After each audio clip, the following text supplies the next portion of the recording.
او زه ګورم بعضې وخت کې ځوانان داسې د دغې حق دی د جمهوریت دی هغې سره اختلاف صرف په دې وجه کیدی شي چې کوشش کوو چې موږ د خپلو ځوانانو نه دا توقع ساتو چې موږ دې تنقید کوو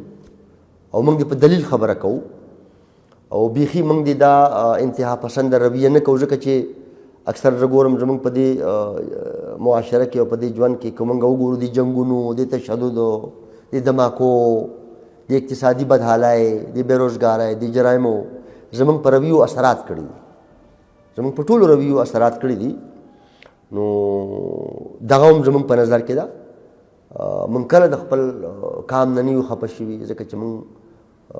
په خپل کام خفه کیږو زموږ کار چې دی هغه د خپل کام او د خپل ولس خدمت دی لهذا ضرور غواړو چې خدای مکه کله ناکله داسې زموږ نه هم داسې موږ اگر چې هره خبره چې کوو اوس خو ظاهره خبره ده څنګه چې ما د مورنۍ ژبې خبره وکړه نو زموږ په نصاب کې هم د پښتو ټرمینالوجیز د پښتو ژبې نشته یا هغه متل هم نشته کوشش کوو چې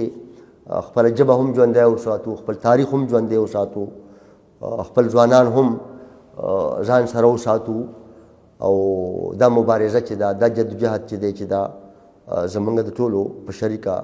روان دي د ټولو پښتنو نه د ټولو ځوانانو نه خصوصا به مې خواستي چې دا کامي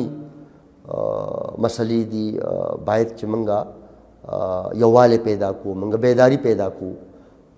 موږ د یو بل په خبرو داسې بدرنګه ردي عمل ونه کړو چې هغه بدرنګه ردي عملي چې هغې نه خدای مکه نفاق ته لاره جوړېږي یا غلط فهمۍ پیدا کېږي یا نور تناو پیدا کېږي د هغې وجه دا ده چې دې وخت او حالاتو پښتانه ډېر زیات ځپلي دي ډېر زیات ځپلي دي په یو بل شک هم کول نه دي پکار او دا رویه هم چې لکه اکثر دا مذهبي انتها پسند دا تاثر ورکوي ګنې چې دی درانه مسلمانان دي او نور خدای مکه لږ کمزوري مسلمانان دي داسې موږ له هم نه ده پکار چې موږ فتوی جاری کوو چې ګنې زه ډېر پښتون افغان غټ یم او ته دا پیمانه چې ده په کوم رنګ چې کېږي دا مناسبه نه ده بلکل د یو بل به اصلاح کوو د غلطو به یو بل ته نشاندهي هم کوو مرام چې دی مقصد چې دی په دې خاوره کې امن راوستل دي هغه ژوند چې د ټولې دنیا انسانان او د ټولې دنیا د انسانانو بچي د هغه ژوند ثمرات خوري ثمراتو مزې لي پښتانه او پښتنو بچي د ژوند د دغې ثمراتو نه محرومه دي نو لوی هدف د عوامي نېشنل پارټۍ هم دغه دی او په دغه سلسله به انشاءالله روان یو که خیر